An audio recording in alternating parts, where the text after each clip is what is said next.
I hate your taste in music.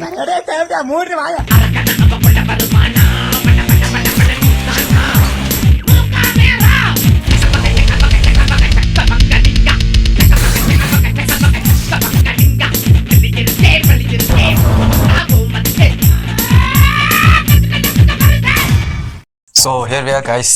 English கொண்டே வராது எனக்கு, ஆனால் ஒரு பேச வேண்டிய நிலைமையில் இருக்கேன் நான்.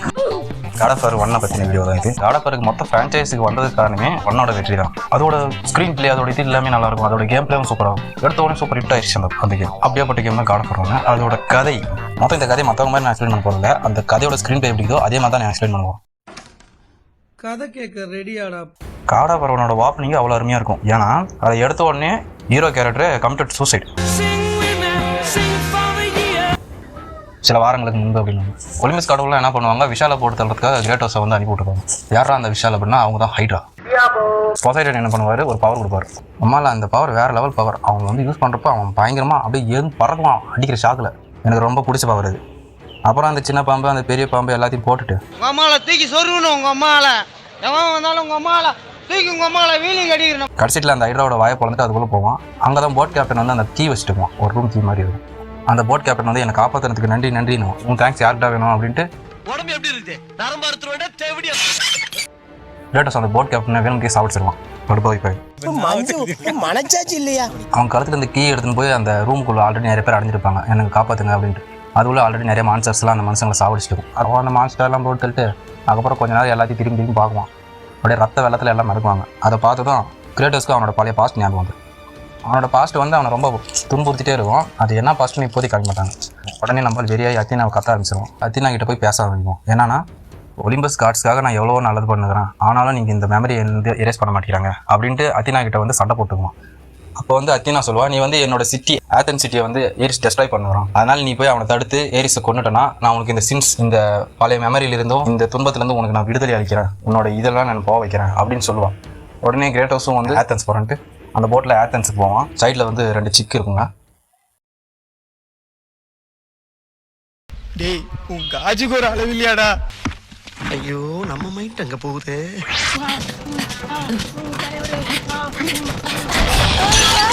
சூப்பராக இருக்குங்க அந்த சீன் தான் எடுத்ததுமே எல்லாம் ஓகே. அவன் ஆத்தன் சிட்டிக்கு போன உடனே ஒரு கார்டு வந்து அவனுக்கு ஹெல்ப் பண்ணாது. அது யாருன்னா ஆப்ரேடேடி. ஆப்ரேடேடி யாரும் தெரியுமா? அவளை வந்து யாரும் மறக்க மாட்டீங்க. God of War 3 வந்து செம்மையாக இருக்கும். என்ன சவுண்டுடா அதுல? வாங்க பாக்க வாங்க சார் வாங்க. என்ன முருகேசா திருட்டோல் நேரம் நடக்குமா? ஒரே இருட்டா இருக்கு மச்சான். அப்படியே பெருக்கி ஓடணும்டா. ஓடணும் மச்சான். செய்யு சிறப்பா செய்யணும்டா. அவளை மறக்க முடியுமா?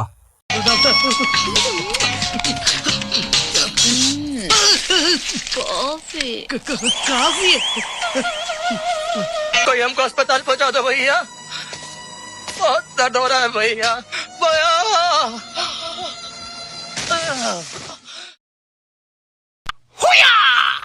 சரி, இந்த மாதிரி ஆத்தன்ஸ்குள்ளே போகிறப்ப கிரேட்டோஸ் வந்து ஒரு ஆரக்கல் பார்க்குறான். ஆத்தன் சிட்டியோட ஆரக்கல். அவ யாருன்னா ஆத்தன் சிட்டியோட ஆரக்கல். பழைய காமெடி பழசு. போயிருங்க. அவன் வந்து கிரேட்டோஸ் வந்து அவகிட்ட பேச, அவர் ஆவி ஷேப்பில் இருப்பாள். ஆவியாக்கும் போது கூட கிரேட்டோஸ் அவங்களுக்கு விட மாட்டான். என்னப்பா முளைய வந்து அமுக்குற? வேணும்னா அமுக்கணும், தெரியாம அமுக்கிட்டேன் போங்க. அவ்வளோ வெறி பிடிச்சவனா, நீ வந்து என்னை பாரு, நான் உனக்கு உதவி பண்ணுறேன், கடவுளை அழிக்கிற சக்தியே நான் உனக்கு எங்கே இருக்குன்னு காமிக்கிறேன் அப்படின்னு சொல்லி சொல்லுவான். அவளை பார்க்கறதுக்காக அவன் போகிற வழியில் அப்போ ஏரிஸை பார்க்குவான். ஏரிஸை பார்த்த உடனே ஒரு வீர வசனம் வருவான், உன் சாவு என் கையில் தாண்டா அப்படின்ற மாதிரி. புரியல புரியல என்ன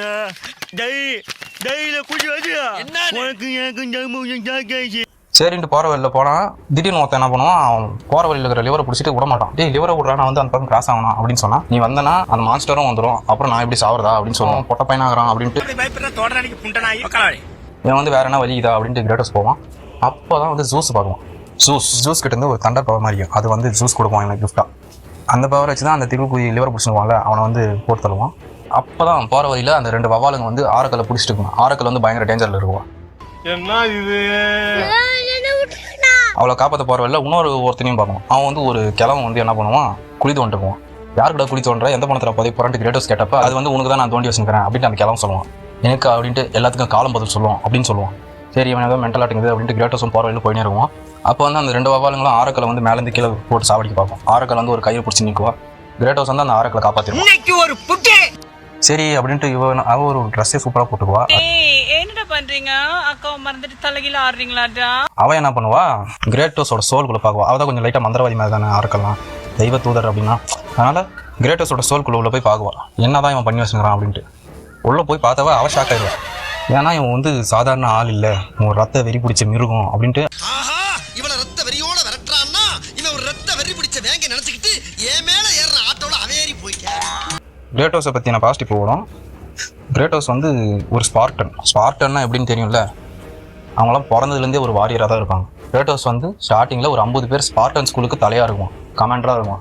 அந்த 50 பேரை வச்சு நிறைய இடத்துல போய் சண்டை செஞ்சு அந்த 50 பேர் 1000 பேரை மாறுவாங்க. ஆயிரக்கணக்கான சோல்ஜர்ஸ் வந்து கிரேட்டோஸ் கீழே வேலை செய்வாங்க. கிரேட்டோஸ் அவங்களாம் கமாண்டராக இருக்கும்.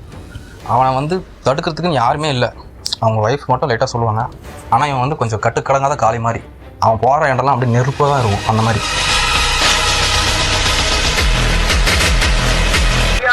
என்னடா அவன் இவ்வளோ பெரிய மிருகமாக இருக்கான், இவனையா வந்து அந்த கடவுள்லாம் வந்து ஆத்தன்ஸை காப்பாற்றுறதுக்காக அனுப்பி விட்டாங்க அப்படின்ட்டு வந்து இவன் வந்து கொஞ்சம் ஷாக் ஆயிடுவான்.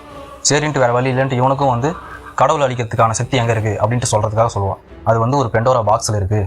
இது வரைக்கும் அந்த பெண்டோரா பாக்ஸை எடுக்கிறதுக்கு எத்தனையோ பேர் போயிட்டுருக்காங்க, ஆனால் யாரும் இது வரைக்கும் திரும்ப வந்ததே இல்லை அப்படின்னு சொல்லுவாங்க. நைட் ஆனா துரத்துறீங்க, பகலான நடிக்கிறீங்க, பொறுக்கி பயல்களா. அக்காவை விடுங்கடா. சீ, போகிறதுக்கு அவள் வழி பண்ணி விட்டு தான் கிரேட்டோஸ் வந்து போகிற வழியில் அத்தினாவை பார்க்குறான். அத்தினா கிட்ட பேசுகிறப்ப அத்தினா வந்து ஒரு விஷயம் சொல்கிறான், இந்த பாலைவனத்தில் உனக்கு வழி தெரியாமல் போகிறதுக்கு வாய்ப்பு இருக்குது, இங்கே வந்து ஆவிகளோட சத்தத்தை வச்சு நீ வந்து குரோனோஸ்கிட்ட போகிற வழியை நீ கண்டுபிடிக்கணும் அப்படின்னு சொல்லுவான். குரோனோஸ்னால் அது வந்து டைட்டன். கிரேட்டோஸ் வந்து ஷாக் ஆயிடுவான், என்ன டைட்டன்லாம் ஒன்று உயிரோட இருக்கிறாங்க அப்படின்ட்டு. குரோனோஸ் மட்டும் தான் இது வரையும் கடைசியாக உயிரோடு இருக்கிற ஒரே டைட்டன் அப்படின்னு சொல்லுவான்.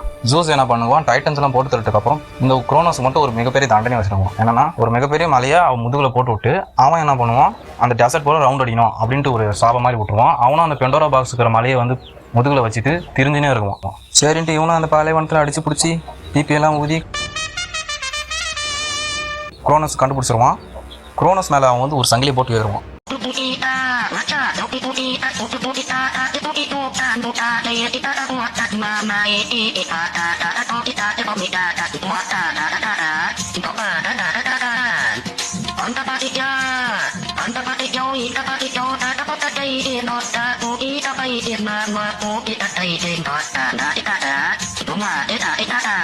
சரின்ட்டு ஒரு சங்கிலிங்கெல்லாம் பிடிச்சி குரோனோஸ் மேலே இருக்கிற மலையை வந்து பிடிச்சிருவான். கிட்டத்தட்ட 3 நாள் அந்த மலை மேலே ஏறுவான். எப்படி ஏற்றுக்குவான், என்னடா மனுஷனா மிருகமாடா அவன். ஏன்டா மனுஷனா மாடு புட்டியானி ஏடா புட்டா இல்லை. சரி 3 நாள் அவன் மலை மேலே கஷ்டப்பட்டு ஏறி மேலே பார்த்தா ஒரு வெட்டியாக இருக்கும். அங்கே வந்து அந்த வப்பாலுங்களாம் என்ன பண்ணுவோம், பணத்தெல்லாம் வந்து போட்டுனே இருக்கும். அந்த வெட்டியாக என்ன பண்ணுவோம், அந்த பணத்தெல்லாம் எரிச்சிட்டே இருக்கும். அவனும் அந்த ஆரக்க சொன்ன அதே வார்த்தை தான் சொல்லுவான், இந்த பெண்டோரா பாக்ஸ் எடுக்கிறதுக்கு எத்தனையோ பேர் வந்துக்கிறாங்க, ஆனால் இது வரையும் யாரும் எடுத்ததும் இல்லை, பொழைச்சதும் இல்லை அப்படின்னு சொல்லுவான். சரி இருந்தாலும் பரவாயில்ல, உனக்கு ஒரு குட் லக் அப்படின்னு சொல்லுவான். அந்த பணத்தெல்லாம் எரிக்கிறதுக்காக இருக்கிற அவன் தான் முதல்ல அங்கே பணம் பண்ணவனே. அவன் தான் ஃபஸ்ட்டு பெண்டோரா பாக்ஸ் எடுக்கிறதுக்காக வந்தான். உடனே கடவுள்லாம் அவனை பார்த்துட்டு சரி மொதல் இறந்தவன் அப்படின்ட்டு அந்த ஒலிம்பஸ் காட்ஸில் என்ன பண்ணுவாங்க, அவனே வந்து அந்த வெட்டியான் வேலையை பார்க்கறதுக்கு வச்சிருவாங்க. சரின்ட்டு அந்த வெட்டியாங்கிட்ட பேசிட்டதுக்கப்புறம் கிரேட்டோஸ் வந்து உள்ளே போவான். போகிற வழியில் ஆர்டிமஸை பார்க்குவோம். ஆனால் ஒரு கெடா கத்தி ஒன்று விடுவோம். அவளே சொல்லுவாள், நான் டைட்டன்ஸ்லாம் அழிக்கிறதுக்கு இந்த கத்தி தான் யூஸ் பண்ணுவேன் அப்படின்னு ஆர்டிமஸ் சொல்லுவாள். அப்படின்ட்டு அந்த ஆர்டிமஸ் கிட்ட இருந்து அந்த கத்தியை வாங்கினேன். போகிற வழியில் நிறைய பேர் செத்து கிடக்கிறத பார்க்குவோம். எல்லாரும் பெண்டோரா பாக்ஸ் எடுக்க வந்து செத்து போயிட்டு போனமாக கிடப்பாங்க. ரத்த வெள்ளத்தில் இருக்கிறத பார்த்து மறுபடியும் அவனுக்கு பழைய கனவுல ஞாபகம் வரும். கிரேட்டோஸ் வந்து நிறைய போர் போயிட்டே இருக்கிற பர்பேரியன்ஸ்க்கும் ஸ்பார்டன்ஸ்க்கும் சண்டை. பர்பேரியன்ஸோட குவான்டிட்டி அதிகமாக இருந்தனால கிரேட்டோஸோட குவாலிட்டி இருந்தாலும் அங்கே வேலைக்கு ஆகல. பர்பேரியன் என்ன பண்ணுவான், கிரேட்டோஸை டிபீட் பண்ணி அவன் போட்டு தள்ளுறதுக்காக அவனோட பெருசாக சுற்றி மாதிரி இருக்குமே அதை எடுத்து அவன் மண்டையில் போகிறதுக்காக வெயிட் பண்ணுவான்.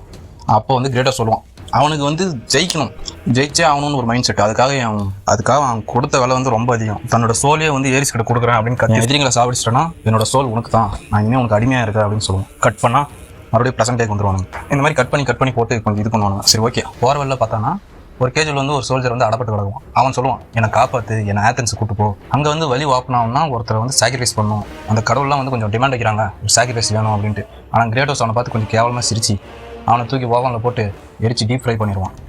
ஒரு அப்பாவியை சாவடிச்சு தன்னோட வழியை ஓப்பன் பண்ணி போகிற வழியில் பொசைடனோட சோளம் இருக்கும்ல, அது கிடைக்கும் அவனுக்கு. மருவத்தூரோம் சக்தி மகமாயி கருமாரி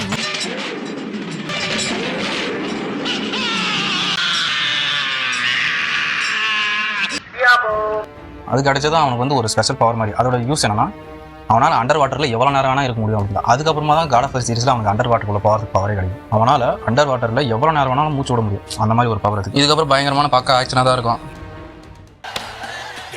என்ன எழவி அது போகிறவள்ள குதிரைக்காரன் வருவானுங்க, அவனுக்கு கொஞ்சம் தாலி இருப்பாங்க.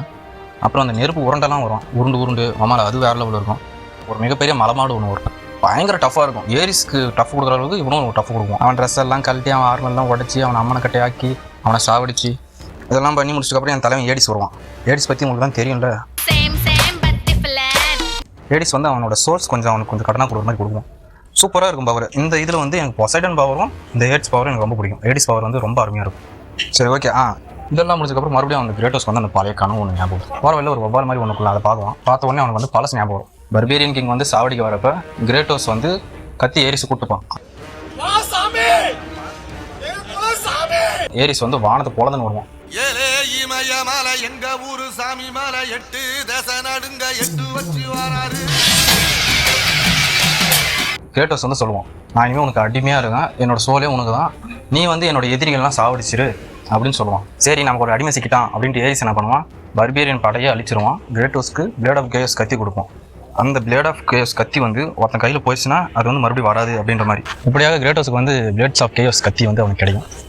அந்த கத்தியை யூஸ் பண்ணி பர்பேரியன் கிங்கை சாவடிச்சிருவான். கிரேட்டோஸ் வந்து ஏரிஸ்க்கு அடிமை ஆகிட்டான்ல, அதனால ஏரிஸ் சொல்கிற எல்லா விஷயத்தையும் செய்வோம். அப்பாவி மக்களை கூட விடாமல் ஏரிஸ் சொல்கிற எல்லாத்தையுமே காட்டுத்தனமாக சாவடிச்சுன்னு சுற்றி நிற்கும். இந்த மாதிரி ஏரிஸ் சொன்னதெல்லாம் செஞ்சுனே இருக்கும்போது ஏரிஸ் வந்து ஒரு வில்லேஜ் அட்டாக் பண்ண சொல்கிறான்.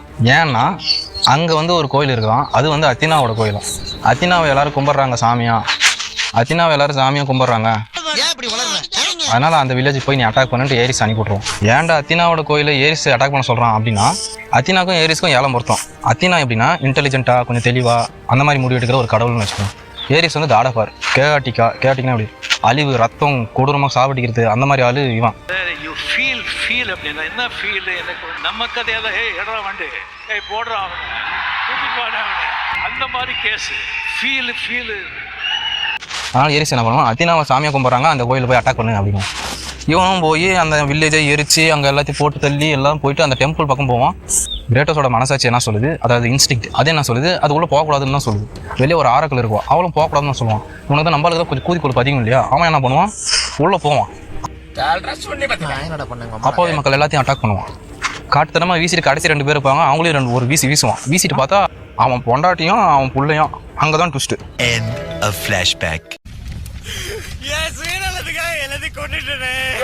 அதுக்கப்புறம் கிரேட்டோஸ் என்ன பண்ணுவான், அந்த பெண்டோரா பாக்ஸ் பக்கம் போயிடுவான். அப்போ பெண்டோரா பாக்ஸ்லேருந்து அவள் ஆவி மாதிரி வந்து, என்னடா இந்த பாக்ஸ் ஓப்பன் பண்ணிக்க, கடவுளுக்கு நிகரான சக்தியை எடு, ஏரிஸை சாவடி, ஆத்தன்ஸை காப்பாத்து அப்படின்னு சொல்லுவான். எப்படி ரைமிங்காக இருக்குதா எல்லாமே.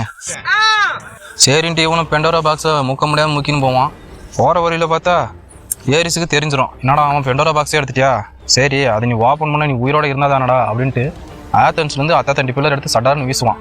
அது பல மைல் கடந்து அவன் வவுத்துல வந்து சொருகும். இதில் ஹைலைட் என்னன்னா, அவன் கையில் தூக்குறப்ப பெருசாக அந்த பில்லரு அவன் வவுத்துல குத்துறப்ப சின்னசாயிரும். இது ஒரு மிஸ்டேக் தான். ஓகே, இப்படியாக கிரேட்டோஸ் வந்து சாவ, அதுதான் வந்து ஃபர்ஸ்ட் டைம் கிரேட்டோஸ் சாவது. கிரேட்டோஸ் வந்து அவங்க பொண்டாட்டி புள்ளியே தான் கையால் கொண்டுருவாங்க. அப்போ வந்து அந்த விஷயத்துக்கு காரணம் வந்து ஏரிஸ் தான். ஏன்னா அவன் பொண்டாட்டி புள்ளியும் வந்து ஸ்பார்ட்டால இருக்க வேண்டிய ஆளுங்க. அவங்க 2 பேர்த்தையும் அத்தினாவோட கோயிலில் வந்து கூட்டு வந்து விட்டதும் ஏரிஸ் தான். இப்படியாக தான் பொண்டாட்டிங்களை தான் கையாலே சாவடிக்க வச்சு அவனை வந்து ஏன்டா அப்படி சாவடிக்க வைக்கிறான் அப்படின்னா, அவன் வந்து ஒரு முழுமையான வாரியர் ஆகணும்னா அவனுக்கு வந்து எதுவுமே தடங்களாக இருக்கக்கூடாது அப்படின்றனால தான். அவனுக்கு பொண்டாட்டி பிள்ளைங்க இல்லை அப்படின்னா அவன் வந்து ஒரு முழுமையான வாரியர் ஆயிடுவான்ல, அதனால சாவறதுக்கு அவனுக்கு விருப்பமே இல்லை. நம்ம தான் வந்து ஏரிஸை பழி வாங்கணும் அப்படிங்கிற ஒரு வெறியில் இருக்குவான்ல, அதனால அவன் வந்து அண்டர் வேர்ல்டுக்குள்ளே போவான். வரந்துன்னு விழுவான். அப்படியே வானத்தில் விழுறப்ப அவனுக்கு தோணும், நாம் எப்படியும் அவனை பழி வாங்கி தான் ஆகணும், அவனை உயிரோட விடவே கூடாது, அவன் சாவு நம்ம கையில் தான் அப்படின்ட்டு நினச்சிட்டே விழுவான்ல. அந்த அண்டர் வேர்ல்டில் விழுற இடத்துல ஒருத்தன் வந்து ஒரு எஜ்ஜில் பிடிச்சின்னு ஏறத்துக்கு முயற்சி பண்ணுவான். அவன் யாரானா போட் கேப்டன், எனக்கு நிறைய வேலை இருக்கிறா அப்படின்ட்டு அவன் வவுத்துல கத்தி விட்டு சொருகி அவனையும் சாவடிச்சுட்டு செத்தவனையும் மறுபடியும் சாவடிக்கும் கிரேட்டோஸ். சரின்ட்டு அப்புறம் மறுபடியும் மேலே ஏறி கஷ்டப்பட்டு அந்த புதிர் கிதிரெலாம் தாண்டி போகிறதுக்கு ரொம்ப கஷ்டமாக இருக்கும், பயங்கரமாக இருக்கும். அதெல்லாம் முடிச்சுட்டு போவான். போயிட்டு பார்த்தா வானத்துலேருந்து ஒரு கவுர் தொங்கும். நடா இது ஒரு அண்டர் வேர்ல்டில் ஒரு கவுர் தொங்குதே அப்படின்னு பார்த்தா அந்த கவுர் பிடிச்சி மேலே ஏறி போவான். மேலே ஏறி போய் பார்த்தா ஸ்டார்டிங்கில் ஒருத்தன் குழி தோண்டி வச்சிருந்தால, கிரேட்டோஸ் உனக்கு தானே இந்த குழி அப்படின்ட்டு. அப்போ வந்து அந்த குழி தோன்றவன் வந்து சொல்லுவான், அத்தினாங்கிற கடவுள் மட்டும் உன்னை கண்காணிக்கல அப்படின்னு சொல்லுவான். அப்போ தான் தெரியும் அது வந்து ஜூஸ்ன்னு நிறைய பேர் சொல்கிறாங்க. அது எனக்கு அதை பற்றி எனக்கு வந்து தெரியல. ஆனால் இவன் வந்து கிரேட்டோஸ் வந்து அண்டர் வேர்ல்ட்லேருந்து வெளியே வரதுக்கு ஹெல்ப் பண்ணுவான். இந்த மாதிரி விஷயம்லாம் சொல்லிட்டு திடீர்னு மாயமாக மறைஞ்சிருவான். திரும்பி பார்த்தேன், ஆள் அங்கே இல்லை. போய் பார்க்குறேன், மாயமா மரணிச்சிட்டாரு. இந்த இடம் வந்து ஆத்தன்ஸில் தானே இருக்கும். ஆத்தன்ஸில் வந்து பார்க்குவான். அப்போ வந்து ஏரிஸ் வந்து பெண்டோரா பாக்ஸை கையில் பிடிச்சிட்டு வீரவாசனம் பேசுவான் ஜூஸ் கிட்ட.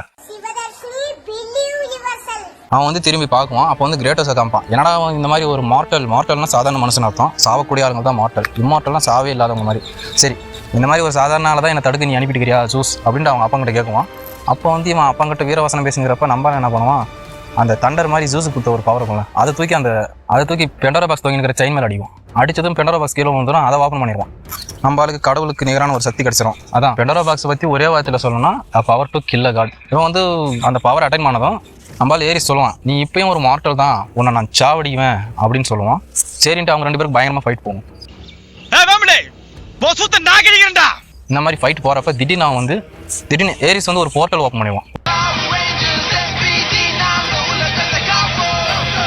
போர்ட்டல் ஓப்பன் பண்ணி கிரேட்டோஸ் அது உள்ள போட்டுருவான். சரின்ட்டு அந்த போர்ட்டலுக்குள்ள என்ன ஆகும்னா 10 வருஷமா கிரேட்டோஸ்க்கு கெட்டக்கணம் வரதுக்கு காரணமாக இருந்தால் ஒரு இடம் இருக்கும்ல, அந்த இடத்துக்குள்ள அவன் அனுப்பிவிடுவான். அது என்னடா இடம்னா, அவன் பொண்டாட்டி புள்ளியை சாவடிச்சால அத்தினாவோட கோயில் அதுதான். அதுக்குள்ளே பார்த்தா அவங்க பொண்டாட்டி புள்ளியும் உயிரோடு இருப்பாங்க.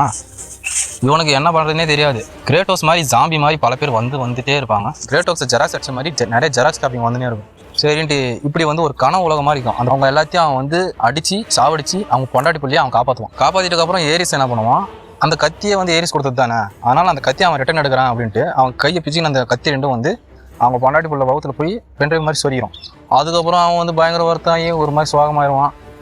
அவன் ஏன்டா வாழ்கிறோம், நம்ம வாழ்றதுக்கு இஷ்டம் இல்லை, என்ன மாதிரி யோசிக்க ஆரம்பிச்சிருவான். நம்ம இருக்கிறதுக்கு இல்லாமலே இருக்கலாம் அப்படின்ட்டு டிப்ரெஷனாக உட்காந்துக்குவான். சட்டான்னு பார்க்க பார்த்தா ஒரு மிகப்பெரிய பிளேடு ஒன்று அப்படியே ஒரு ரோலிங்கை போட்டு அந்த கத்தி எடுத்துகிட்டு மாசாக ஒரு போஸ்ட் காமிப்பான். நம்மளால் வேறு லெவலில் இருக்கும்.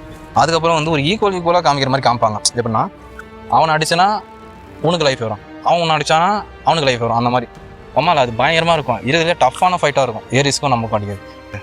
இப்படியாக கிரேட்டோஸ் ஏரிஸை சாவடிக்கிறப்ப ஏரிஸ் சாவடிக்கிறப்ப ஒரு வார்த்தை சொல்லுவான், உன்னை முழுமையான ஒரு போர் வீரனை நான் மாற்றலாம் தான் அப்படின்னு நினச்சேன் அப்படின்னு சொல்லுவேன். நீ அந்த மாதிரி தான் என்ன ஆக்கிட்ட அப்படின்னு சொல்லிட்டு ஏரிஸோட கருத்தில் கிரேட்டோஸ் கத்தி விட்டு எடுத்துருவான். அப்படின்ட்டு ஸ்டோரி முடிஞ்ச உடனே இந்த கேமோட ஸ்டார்டிங் சீன் இருக்கும்ல, கிரேட்டோஸ் சூசைட் பண்ண போவான்ல, அந்த சீனை காமிப்பாங்க. The gods of Olympus abandon me அப்படின்னு சொல்லிட்டு நம்மளால் சூசைட் பண்ணுறதுக்காக குதிக்குவோம். எனக்கு என்ன டவுட்னா, நீ சாவறதுக்கு தான் அவ்வளோ கஷ்டப்பட்டா எதுக்குடா நீ இவ்வளோ போராடிக்கினே, அதுக்கு முன்னாடியே சாக வேண்டியது தானே அப்படின்ட்டு. இந்த மாதிரி அவன் கீழே விழுறப்ப அத்தினா என்ன பண்ணுவான், அவனோட உயிரை காப்பாற்றி அவளை மேலே கூட்டு வந்துடும். அவனை மேலே கூட்டு வந்து, இதான் போர்க்கடலையே சாவடிச்சிட்டியா, அந்த பதவிக்கு வேகன்சி இருக்குது, நீ வந்துருன்ட்டு கிரேட்டஸ் கூட பிளட்ஸ் ஆஃப் அத்தினா கத்தியை வந்து கொடுத்துருவான். கத்தி ரொம்ப சூப்பராக இருக்கும், பலன்னு தங்க மாட்டோம் இன்னும். அதை எடுத்துக்கிட்டு நம்மளால அந்த காட் ஆஃப் வார் பதவி இருக்கிற சேரில் போய் மாசா உக்காருவான். ரொம்மால அப்படி பார்த்தோன்னா அவன் எப்படி இருக்குவான், சூப்பராக இருக்கும் நம்ம தலைவன். சரி, ஓகே, லைக் பண்ணுங்க, ஷேர் பண்ணுங்க, சப்ஸ்கிரைப் பண்ணுங்க. ஆடியோவில் என்ன மிஸ்டேக் இருந்தால் தயவு செஞ்சு அட்ஜஸ்ட் பண்ணிக்கோங்க. கூடையாக காட் ஆஃப் வார் 1 ஸ்டோரி ஃபுல்லாக எக்ஸ்பிளைன் பண்ணிட்டேன். ரொம்ப நாள் ஆச்சு ஒரு கேமிங் கண்டென்ட் வீடியோ போட்டு. இந்த வீடியோ நல்லா ஹிட் ஆச்சுன்னா இதே மாதிரி காட் ஆஃப் வார் 2 நல்லா எக்ஸ்பிளைன் பண்ணி ஒரு வீடியோ போடுறேன். நீங்க இன்னும் இங்கே தான் இருக்கீங்களா? முடிஞ்சிருச்சு.